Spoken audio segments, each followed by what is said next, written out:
पॅनकेकचं premix घरी कसं तयार करायचं ते दाखवणार आहे। हे जे मेजरमेंट आहे हा मोठा कप आहे, 200 ml चा कप आहे।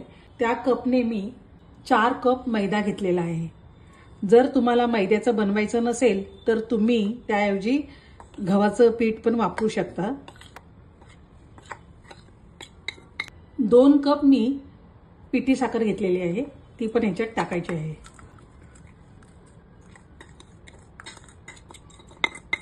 हे भांड छोटं पडत होतं म्हणून मी हे मोठं भांड घेतलेलं आहे आणि त्याच्यात हे टाकत आहे। त्यात मी 2 टेबलस्पून कॉर्नफ्लोअर टाकत आहे, 1 कप मिल्क पावडर, 2 टीस्पून मी बेकिंग पावडर टाकत आहे। हे जे पॅनकेकचं जे मिश्रण आहे ते व्हेज पॅनकेकचं आहे। जर तुम्हाला ह्या पॅनकेकमध्ये जर अंड टाकायचं असेल तर तुम्ही करते वेळी अंड फेटून टाकू शकता, पण हे प्रीमिक्स आता तुम्ही जर बनवून ठेवलं 5-6 महिने हे फ्रीजमध्ये टिकतं पण खराब होत नाही। मेजरमेंट प्रमाणे एखादा कप घेऊन दूध टाकून तुम्ही हा पॅनकेक करू शकता।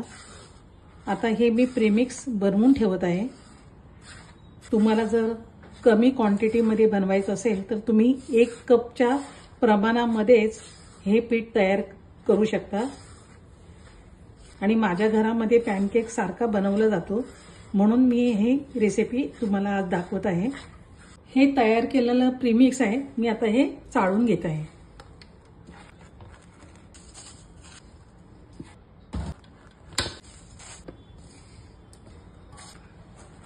हे जे उरलेलं जे आहे ते चमच्याने असं फोडून घ्यायचं आहे, त्याची पावडर करून घ्यायची आहे।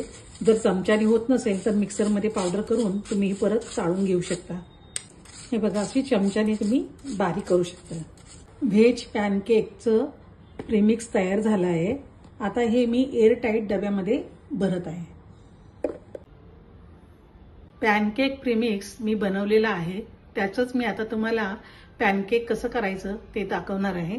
त्यासाठी इथे 1 कप मी प्रीमिक्स घेतलेला आहे, अर्धा टीस्पून मी व्हॅनिला एसेन्स घेतलेला आहे ते टाकत आहे, 1 टेबलस्पून मी गोडे तेल घेतलेलं आहे, 1 टेबलस्पून मध घेतलेला आहे। हे आता मिक्स करून घ्यायचं आहे। ज्या कपाने मी प्रीमिक्स घेतलं होतं त्याच कपाने मी आता 1 कप दूध घेतलेलं आहे, याच्यामध्ये थोडं थोडं करून टाकणार आहे। या पिठामध्ये गुठळ्या राहता कामा नयेत, अगदी प्लेन स्मूथ आपल्याला बॅटर पाहिजे। अजून थोडं दूध लागणार आहे। हे बघा, याच्यातलं आता मी अर्धा कप दूध घेतलेलं आहे। स्मूथ बॅटर झालेलं आहे। 1 कपाला अर्धा कप दूध लागलेलं आहे। मी 5 मिनिटं झाकून ठेवत आहे। पॅन गरम करायला ठेवलेला आहे आणि ह्याला तेल लावून घेत आहे। हे टिश्यू पेपरने पुसून घ्यायचं आहे। पॅनकेक करताना नॉनस्टिकच तवा वापरा। इथे मी हे बॅटर करून 5 मिनिटं असंच मुरवत ठेवलं होतं आणि तुम्हाला ज्या आकारात करायचे असतील पॅनकेक तर तुम्ही 1 चमचा किंवा एखादं मेजरमेंट घ्या आणि त्याच मापाने तुम्ही केलं तर अगदी एकसारखे पॅनकेक येतात। आता हे चांगलं मिक्स करून घ्यायचं आहे। मी हा 1 चमचा घेतलेला आहे, या चमच्याच्या मापानेच आता मी पॅनकेक करत आहे।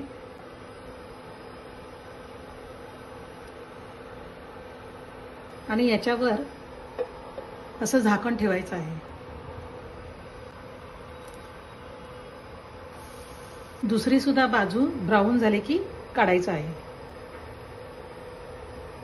एका कपाचे 9 पॅनकेक झालेले आहेत। त्याच्यावर मी बटर ठेवलेलं आहे आणि एकावर मी मध टाकत आहे। हे सिरप आहे, पॅनकेक सिरप, याच्यावर मी 1 चमचा सिरप घेतलेला आहे। हे मी कापून दाखवत आहे।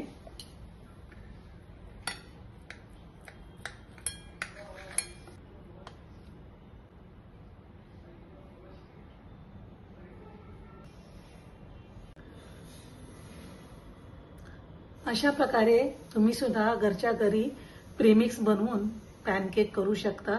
आयत्या वेळेला, नाश्त्याला किंवा जेव्हा तुम्हाला वाटेल तेव्हा तुम्ही हे पॅनकेक घरच्या घरी करू शकता।